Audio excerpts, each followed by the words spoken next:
Vinçi prapanesh në këtë vend punishte në lagjen Veternik të Prishtinës ka rënë sot rreth orës 14 me datë pra 22 prill 2025.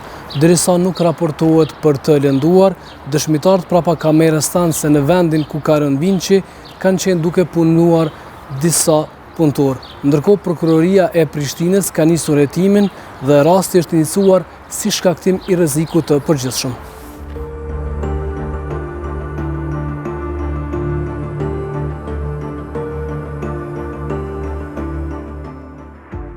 Rreth 10 metra nga vendi ku ka rënë Vinçi ka pasur edhe shtëpi të banimit pra këtu në lagjen Veternik.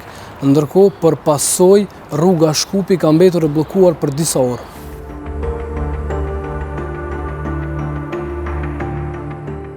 Kallzo.com ka tentuar të flasë me pronar të kompanisë Alvera, por askush nga personat që janë parë në vendin e ngjarjes nuk ka pranuar të flasë.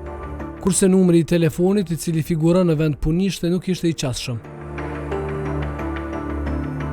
Me 5 prill 2025, si pasojë e shembjeve të dheut në lagjen Veternik, vdiq një person dhe u lëndua një tjetër.